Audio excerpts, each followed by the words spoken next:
السلام علیکم ورحمۃ اللہ وبرکاتہ۔ بسم اللہ الرحمن الرحیم۔ دوستو، سارا بوکر ماضی میں امریکہ کی ایک ماڈل تھی۔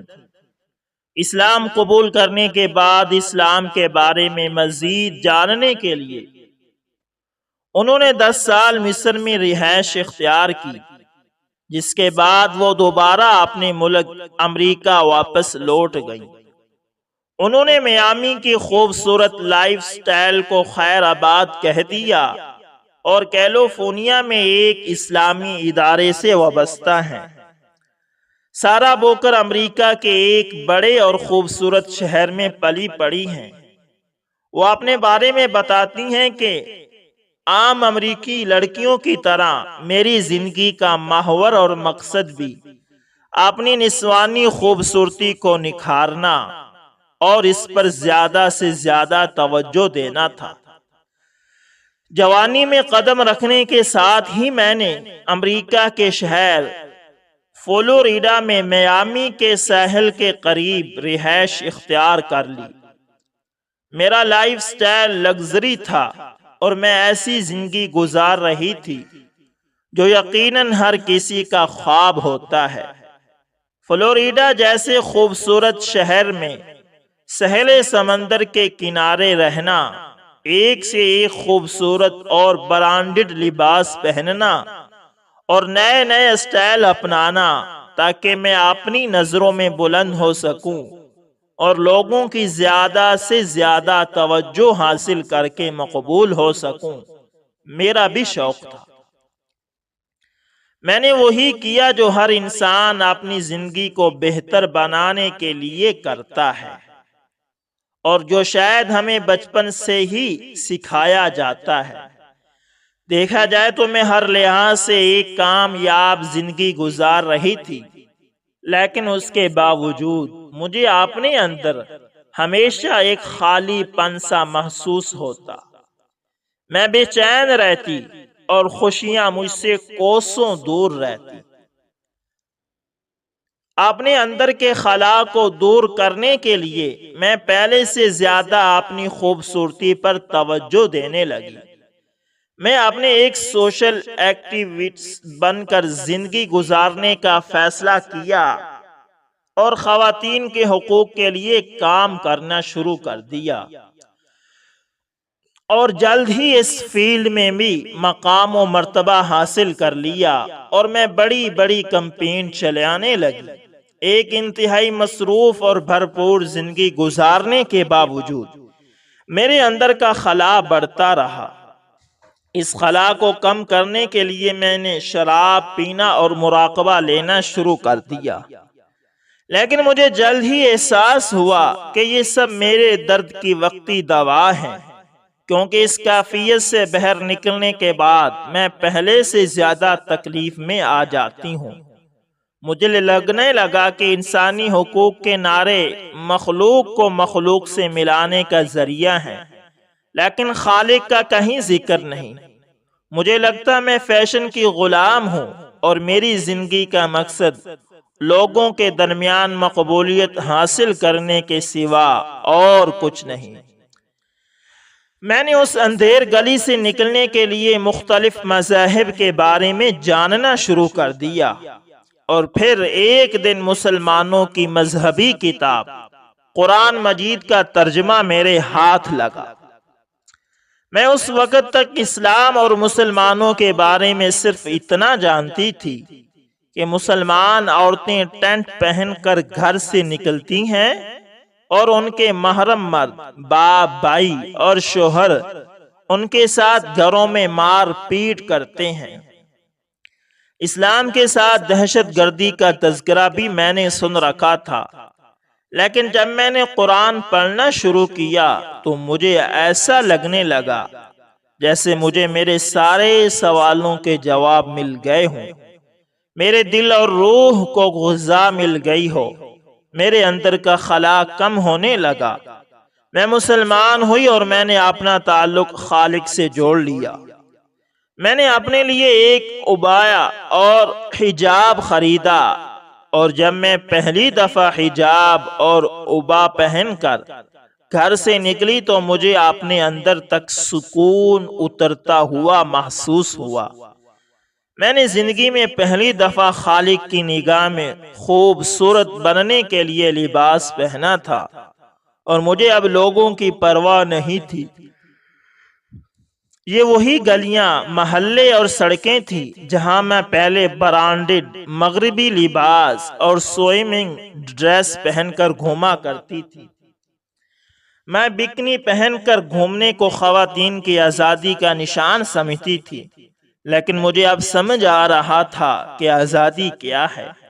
میں ساری زندگی جس لگژری لائف سٹائل کے پیچھے بھاگتی رہی تھی، اس میں نہ خوشی تھی نہ سکون تھا۔ سکون تو اللہ کی رضا حاصل کرنے میں تھا، نہ کہ لوگوں کی نگاہ میں اچھا بننے میں۔ میں ابھی بھی خواتین کے حقوق کے لیے کام کرتی ہوں، لیکن اب میں حجاب کو خواتین کی آزادی سمجھتی ہوں، اور میں چاہتی ہوں کہ ہر مسلمان عورت آزادی کے ساتھ اپنا حجاب پہن سکے۔ عورت کو شو پیس نہیں، اور اس کی زندگی کا مقصد عورت کوئی شو پیس نہیں، اور اس کی زندگی کا مقصد خوبصورت دکھائی دینا نہیں۔ مجھے اب یہ بات سمجھ آ چکی ہے۔ میں چاہتی ہوں کہ ہر مسلمان عورت حجاب کی قیمت کو سمجھے اور اسلام کی دعوت دنیا بھر میں پھیلانے کے لیے کام کرے۔ تو دوستو، اسی طرح ایک اور نئے مسلمان ہونے والے دوست ریوتی شرن شکل کا قبول اسلام کا انٹرویو بھی آپ کی خدمت میں پیش کیا جاتا ہے، اور ان کا اسلامی نام اب محمد اسد ہے۔ آئیے سنتے ہیں یہ انٹرویو۔ احمد آوا، السلام علیکم ورحمۃ اللہ وبرکاتہ۔ ماسٹر محمد اسد، وعلیکم السلام ورحمۃ اللہ وبرکاتہ۔ سوال: جناب ماسٹر صاحب، ابو آج کل جہاں جا رہے ہیں یہ فرما رہے ہیں کہ اس وقت اللہ کی شان ہادی آپ نے مظاہر دکھا رہی ہے، وہ کیسے کیسے بہانے سے اپنے بندوں کی ہدایت کا انتظام فرما رہے ہیں۔ یہ شاید پوری دنیا میں اپنی نوعیت کا بالکل انوکھا واقعہ ہے جو اللہ نے آپ کی ہدایت کے لیے آپ کے ساتھ کرایا ہے۔ دوستو، یہ واقعہ بچوں کی ادلا بدلی سے ہدایت کا ہے۔ آئیے سنتے ہیں جواب۔ روتے ہوئے: مولانا احمد صاحب، شاید پوری کائنات میں مجھ گندے ناپاک سے زیادہ اللہ کی رحم کی نگاہ کسی پر پڑی ہو۔ دیکھیں، میرا رواں رواں کھڑا ہو رہا ہے۔ کیا خواب میں بھی ایسا ہو سکتا ہے؟ کسی افسانہ لکھنے والے، کسی ناول نگار نے اپنے تخیل میں ایسا واقعہ سوچا ہوگا جیسا واقعہ ہمارے ساتھ پیش آیا۔ سوال: واقعی ابو نے بتایا تو ہم سبھی لوگ ایسا ہی خیال کر رہے ہیں۔ ابو نے حکم دیا کہ ماسٹر سے ملنے آ رہے ہیں، اسما ارمغان میں انہی کا انٹرویو چھپنا ہے۔ جواب: جی، انہوں نے ہی مجھے بھی حکم دیا کہ احمد آ رہے ہیں، وہ آپ سے کچھ باتیں کریں گے۔ سوال: اجازت ہے میں آپ سے کچھ باتیں کروں؟ جواب: ضرور، اسی لیے تو انتظار کر رہا ہوں۔ سوال: اپنا خاندانی تعارف کرائیے۔ جواب: میں ایک برہمن خاندان میں 2 جنوری 1957 کو دوریا ضلع کے ایک گاؤں میں پیدا ہوا۔ ریوتی شرن شکل میرا نام رکھا گیا۔ سوال: تو آپ شکل برہمن ہیں؟ جواب: ہاں، شکل مرد کو اور شکلا عورت کو کہتے ہیں۔ سوال: ہمارے ایک نو مسلم بڑے جذبے کے ساتھی ہیں، شکلا جی۔ جواب: اصل میں لوگ مجھے بھی شکلا جی کہتے ہیں۔ سوال: جی تو فرمائیے، آپ تعارف کرا رہے تھے، اپنا تعارف بھی کرائیں اور اپنے قبول اسلام کی دلچسپ کہانی بھی سنائیں۔ جواب: میرے پتا جی ایک سکول میں ٹیچر تھے۔ میں نے پرائمری تعلیم اسی سکول میں حاصل کی، اس کے بعد انٹرمیڈیٹ کیا اور BTC کر کے سرکاری ٹیچر بن گیا۔ میری شادی بلیا کے ایک اچھے خاندان میں ہوئی۔ میری اہلیہ گریجویٹ ہیں اور مجھ سے زیادہ پڑھی لکھی ہیں۔ 3 فروری 1984 کو میری شادی ہوئی۔ 1994 تک 10 سال تک ہماری کوئی اولاد نہیں ہوئی۔ بہت علاج کرایا، بہت سے حکیموں ڈاکٹروں کو دکھایا، بہت سے سیانوں کو دکھایا۔ لوگ کہتے تھے کسی نے کوکھ باندھ دی ہے، مگر کوئی کھولنے والا نہیں ملتا تھا۔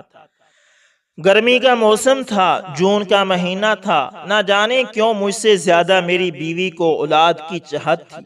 ایک روز وہ بہت مایوس تھی۔ ایک فقیر آیا اور کھانا کھلانے کو کہا۔ میری بیوی نے اس کو بٹھایا اور تازہ کھانا بنا کر کھلایا۔ اس نے کہا، بیٹا تمہارے کوئی اولاد نہیں ہے؟ بیوی نے کہا، نہیں۔ اس نے سر پر ہاتھ رکھا اور دعا دی، اللہ تمہیں اسی سال خوشی دکھائے۔ اس فقیر کی دعا لگی اور اگلے مہینے خوشی کے آثار شروع ہو گئے، مگر تیسرے مہینے میری بیوی کی طبیعت خراب رہنے لگی۔ ایک مہینہ پہلے اسپتال میں، پھر گھر پر بیڈ ریسٹ کیا، اس وقت راحت ہو گئی، مگر چھٹے مہینے پھر دوبارہ طبیعت خراب ہو گئی۔ ڈاکٹر نے مشورہ دیا کہ صفائی کروا دینی چاہیے ورنہ جان کا خطرہ ہے۔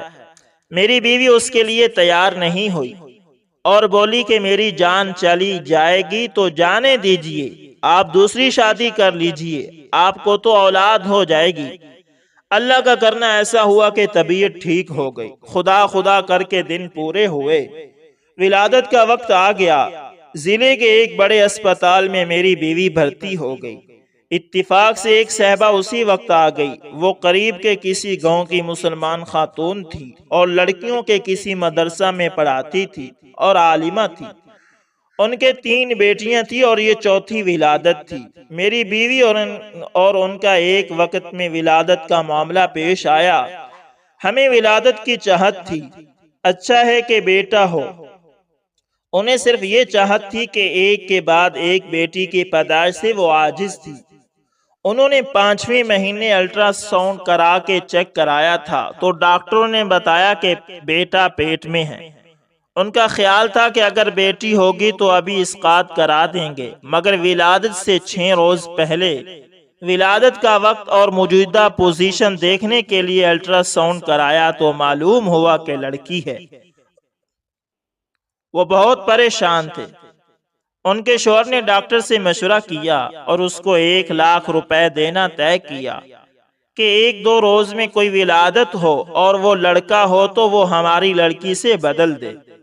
ڈاکٹر نے وعدہ کر لیا اور ساتھ میں کام کرنے والی نرسوں کو 2-2 ہزار روپے دینے کا وعدہ بھی کیا۔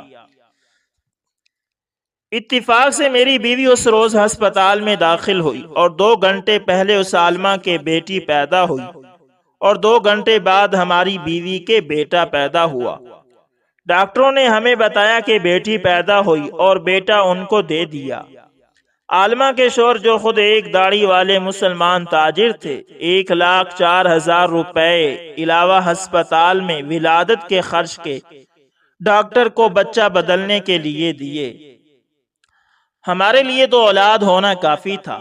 ہمارے آنگن میں اللہ نے اس فقیر کی دعا سے اس سال خوشی دکھائی۔ لڑکی کا نام ہم نے مسکان رکھا۔ اس کے 2 سال کے بعد اللہ نے ہمیں بیٹا بھی عطا کیا۔ پچھلے سال ڈاکٹر صاحب کے اسٹاف نرس سے بات بگڑ گئی، ہمارا ٹرانسفر ہو گیا اور ہم نے دوریا چھوڑ دیا۔ اس نرس نے لوگوں میں شور کر دیا کہ اس ڈاکٹر نے لاکھوں روپے لے کر بچہ بدلا ہے اور کسی دوسرے کا لڑکا حاجی صاحب کو دے دیا ہے۔ اس پر قصبہ میں خوب شور مچ گیا کہ ایسا ظلم ہو گیا۔ لوگ حاجی صاحب کے پاس جاتے، وہ کہتے ایسا بالکل نہیں ہے۔ وہ عالمہ بھی قسمیں کھا لیتی کہ یہ بدنام کرنے کی سازش ہے، مگر وہ نرس کہتی میں اپنا فرض سمجھ کر کہتی ہوں کہ وہ لڑکی جو برہمن ماسٹر صاحب کے یہاں ہے وہ مسلمان ہے۔ بعض مسلمانوں نے اس کے لیے کوشش بھی کی، مگر ان لوگوں نے بات کو دبانے کی کوشش کی۔ میں بلیا میں رہ رہا تھا۔ بلیا کے کچھ لوگوں کو اس کا پتہ لگا۔ میری بچی سکول میں پڑھ رہی تھی۔ بلیا کے ایک ڈاکٹر صاحب جو ہومیوپیتھک تھے ان کو اس کیس کا علم ہوا۔ انہوں نے دوریا جا کر ان حاجی صاحب پر بہت زور ڈالا کہ آپ اپنے خون کو ہندو گھرانے میں پال رہے ہیں، مگر وہ بالکل نہ مانے۔ ڈاکٹر صاحب نے اپنی بچی کو میری بچی کے ساتھ سکول میں داخل کیا اور رفتہ رفتہ اس کی ذہن سازی کی کہ وہ مسلمان کی بچی ہے، اور اس طرح ہسپتال کے عملہ نے خیانت کی ہے اور اس کو ایمان کے بغیر ہمیشہ کی جہنم میں جلنے سے ڈرایا۔ کسی طرح فون نمبر لے کر اس کی ماں سے فون پر بات کرائی۔ اس نے اپنی ماں سے کہا میں مسلمان ہو کر آپ کے پاس آنا چاہتی ہوں۔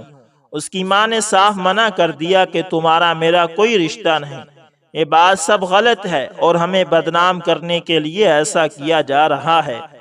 ڈاکٹر صاحب ارمغان پڑھتے ہیں اور دعوتی جذبہ رکھتے ہیں۔ انہوں نے اپنی بچی کو اس پر لگایا کہ اس بچی کو اسلام پر جمانے کی کوشش کرے۔ لڑکی نے اس کو کلمہ پڑھایا اور اس کا نام بشرا رکھا۔ لڑکی گھر چھوڑ کر کسی مدرسہ میں جانے کو تیار ہو گئی۔ وہ گھر میں رہ کر گھٹن محسوس کرنے لگی۔ ایک روز ڈاکٹر صاحب کی بیٹی نے اپنے چچا کے ساتھ اس کو لے کر لکھنؤ لڑکیوں کے مدرسے میں داخل کرنے کا پروگرام بنایا۔ وہ لڑکی کو لے کر نکل گئی، مگر ہمیں پتہ لگ گیا۔ پولیس میں رپورٹ کی گئی اور لڑکی برآمد ہو گئی۔ ڈاکٹر صاحب کے بھائی اور لڑکی کو گرفتار کر لیا گیا۔ بعد میں ڈاکٹر صاحب بھی گرفتار ہوئے۔ ہمارے سکول میں ایک مسلمان ماسٹر امیر احمد پڑھاتے تھے، وہ میرے اچھے دوست تھے۔ ڈاکٹر صاحب کے گھر والے ان ماسٹر صاحب سے ملے اور اپنی غلطی کی معافی چاہی۔ ڈاکٹر صاحب کے دادا بہت بوڑھے آدمی تھے، وہ آ کر بہت رونے لگے اور میرے پاؤں پکڑنے لگے۔ ماسٹر امیر احمد نے بھی میری خوشامد کی۔ بوڑھی آنکھوں کو روتا دیکھ کر مجھے بھی ترس آ گیا۔ بہرحال میں نے ان سب کو آزاد کر دیا اور تھانے سے مقدمہ ختم کروا دیا۔ ڈاکٹر عبد المومن صاحب دہلی جا رہے تھے۔ وہ آپ کے والد صاحب سے ملے اور پوری کہانی سنائی۔ ایک عالمہ کے اپنی مسلمان بچی قبول کرنے سے انکار سے ان کو حیرت ہوئی۔ پوری کہانی سننے کے بعد انہوں نے ڈاکٹر صاحب کو مشورہ دیا کہ مسئلے کا سب سے آسان حل یہ ہے کہ آپ اس بچی کے نئے والدین ماسٹر صاحب اور ان کی اہلیہ کو دعوت دیں۔ انہوں نے کہا کہ ہمیں ڈر لگتا ہے، تو انہوں نے ان کو چند روز دعوتی کیمپ میں لگانے کو کہا۔ دہلی میں 3 مہینے کا دعوتی کیمپ چل رہا تھا۔ ڈاکٹر صاحب 3 روز تک کیمپ میں رہے اور پرانے دائیوں کے ساتھ جا کر دعوت کا طریقہ پریکٹیکل سیکھا۔ جاتے وقت اصرار کیا کہ کسی دائی کو میرے ساتھ بھیج دیں۔ ایک ڈاکٹر صاحب آسام سے آئے ہوئے تھے، حضرت نے ان کو ڈاکٹر عبد المومن کے ساتھ بھیج دیا۔ ڈاکٹر صاحب ان آسامی ڈاکٹر کو لے کر ہمارے پاس آئے۔ اسکول میں ان سے ملاقات ہوئی۔ پہلے تو ڈاکٹر عبد المومن کو دیکھ کر مجھے غصہ آیا۔ میں سمجھا کہ وہ اس لڑکی کو ہم سے مانگنے آئے ہیں۔ ڈاکٹر صاحب بولے، یہ آسام کے رہنے والے ڈاکٹر صاحب ہیں، بڑے پہنچے ہوئے صوفی ہیں، آپ سے ملنے آئے ہیں۔ میں نے صاف صاف کہہ دیا، یہ بچی ہمیں مالک نے ایک فقیر کی دعا سے بڑی آرزوؤں کے بعد دی ہے۔ میں مر تو سکتا ہوں مگر اس لڑکی کو نہیں چھوڑ سکتا۔ ڈاکٹر رفیق صاحب جو آسام والے تھے، انہوں نے کہا، آپ کو اس لڑکی سے محبت ہے؟ آپ اس کو ہمیشہ ساتھ رکھنا چاہتے ہیں نا؟ میں نے کہا بالکل۔ انہوں نے کہا ہم بھی آپ کے پاس اسی لیے آئے ہیں کہ وہ بچی ہمیشہ آپ کے ساتھ رہے، اس لیے کہ وہ بچی مسلمان ہے اور وہ موت کے بعد جنت میں جائے گی۔ آپ اس کے ساتھ ہمیشہ تب رہ سکتے ہیں جب آپ مسلمان ہو جائیں، ورنہ موت کے بعد آپ کو اس کو چھوڑنا پڑے گا۔ ڈاکٹر صاحب نے بہت ہی محبت سے اسلام سمجھانے کی کوشش کی۔ اسلام میری سمجھ میں آ گیا۔ میں نے ڈاکٹر صاحب سے کہا، آپ میری بیوی سے بات کر لیں، اگر وہ اسلام قبول کرنے کے لیے تیار ہو جائیں تو میں مسلمان ہونے کو تیار ہوں۔ ڈاکٹر صاحب نے مجھ سے کہا کہ آپ کی سمجھ میں بات آئی ہے کہ نہیں؟ میں نے کہا میں تو سمجھ گیا ہوں۔ انہوں نے کہا آپ ابھی خود کا کلمہ پڑھ لیجئے، بیوی صاحبہ کو مت بتائیے، جب وہ تیار ہو جائیں گی ان کے ساتھ دوبارہ کلمہ پڑھ لیجئے۔ اگر آپ کی موت آ گئی تو کم از کم آپ تو دوزخ سے بچ کر اپنی لاڈلی بیٹی کے ساتھ جنت میں جائیں گے۔ میں تیار ہو گیا، میں نے کلمہ پڑھا اور ڈاکٹر صاحب کو بتایا کہ آپ میری بیوی سے کہیں کہ مسلمان فقیر کی دعا سے اللہ نے تمہارے آنگن کو بھرا ہے، وہ اس فقیر کی بڑی معتقد ہے۔ ڈاکٹر صاحب شام کو ہمارے گھر آئے، رات تک ہم دونوں کو سمجھاتے رہے۔ میں ذرا سخت بنا رہا۔ شروع میں مسلمانوں نے ہمارے ساتھ کیا دھوکہ کیا، کیسے کیا، اس کا تانا دیتا رہا۔ میری بیوی نرم پڑتی تو میں ذرا سخت ہو جاتا۔ وہ مجھ سے کہتی ان کو کہنے تو دیجئے۔ رات کے 12 بجے اللہ نے اس کا دل پھیر دیا۔ رات 12 بجے انہوں نے ہم دونوں کو دونوں بچوں کے ساتھ کلمہ پڑھایا۔ میرا نام محمد اسد، میری اہلیہ کا نام سعیدہ رکھا، بیٹی کا نام بشرا بیٹی نے خود طے کیا، اور اپنے بھائی کا نام میری بیٹی نے محمد خالد رکھا۔ ڈاکٹر صاحب نے ہم سبھی کو دہلی جا کر حضرت صاحب سے ملنے کا مشورہ دیا۔ 2 روز ڈاکٹر صاحب ہمارے گھر رہے اور دن بھر وہ ڈاکٹر عبد المومن کو لے کر لوگوں کے پاس جاتے۔ 2 روز میں ڈاکٹر صاحب نے 32 لوگوں کو کلمہ پڑھوایا۔ تیسرے روز سینچر کو ہم لوگوں نے دہلی جانے کا پروگرام بنایا اور حضرت صاحب سے ملاقات کی۔ حضرت نے ہمیں بہت مبارکباد دی۔ ہماری اہلیہ حضرت کے گھر والوں سے مل کر بہت خوش ہوئی۔ ہم نے دہلی میں اپنے کاغذات بھی بنوائے۔ حضرت نے ہمیں جماعت میں جانے کا مشورہ دیا۔ الحمدللہ میں نے اپریل سے چلے میں وقت لگایا۔ ہماری جماعت پنجاب گئی، بہت اچھا وقت لگا۔ وقت پورا ہوا، اس سال میرا دوسرا چیلہ بھی لگا۔ ابھی چیلہ لگا کر میں آیا ہوں۔ اس سال ہمارا چیلہ بنگلور میں لگا۔ سوال: آپ کے بیٹے اور بیٹی کیا کر رہے ہیں؟ جواب: اسکول سے ہٹا کر ہم نے سبھی گھر والوں کے مشورے سے دونوں بچوں کو مدرسے میں داخل کرا دیا ہے۔ میرا بیٹا الہ آباد کے ایک مدرسہ میں پڑھ رہا ہے اور بیٹی اعظم گڑھ میں عالمیت کے اعداد میں داخل ہے، یعنی اس سال عربی اول میں آ گئی ہے۔ میری اہلیہ نے اس سال قرآن مجید پڑھ لیا ہے اور وہ بھی اردو سیکھ رہی ہے۔ سوال: آپ کے اصلی بیٹے کا کیا ہوا؟ یعنی بڑے بیٹے کے بارے میں آپ کو علم ہے، وہ کیا کر رہا ہے؟ جواب: مجھے اس کا بڑا افسوس ہے۔ حاجی صاحب نے اس کو عیسائیوں کے ایک سکول سینٹ میری میں داخل کرایا ہے۔ ڈاکٹر عبد المومن اس سے ملے ہیں، انہوں نے بتایا وہ بہت ماڈرن ذہن کا ہے اور اسلام کو بالکل دقیانوست سمجھتا ہے۔ میں نے اس سال چھٹیوں میں اس سے پہلے فون پر بات کرنا شروع کی اور اس کو بتایا میں مسلمان ہو گیا ہوں، تمہاری ماں بھی مسلمان ہو گئی ہے۔ اس پر وہ بہت ناراض ہوا کہ میری ماں کیوں ہوئی۔ اب یہ زمانہ ہندو مسلمان بننے کا نہیں، اب نئے زمانے میں چاند ستاروں پر لوگ جا رہے ہیں، یہ زمانہ ترقی کرنے کا ہے۔ میرا دل بہت دکھا، میں رات کو تہجد میں بہت رویا، بہت دعا کی، میرے اللہ وہ میرا خون ہے، آپ نے مجھے یہاں ہدایت دی اور وہ عالمہ کی گود میں رہ کر عیسائی ہو رہا ہے۔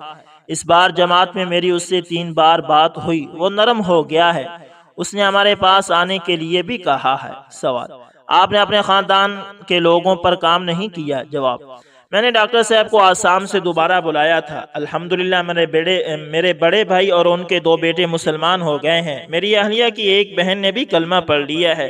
اب حضرت مولانا کے مشورے سے میں نے دعوتی کیمپ میں شریک ہونے کا پروگرام بنایا ہے۔ حضرت نے مجھ سے کہا ڈاکٹر صاحب آپ کب تک آسام بنگال سے لوگوں کو بلائیں گے، خود مرغی پالیں، آپ بھی دعا کیجیے اللہ تعالیٰ مجھے دائی بنا دے۔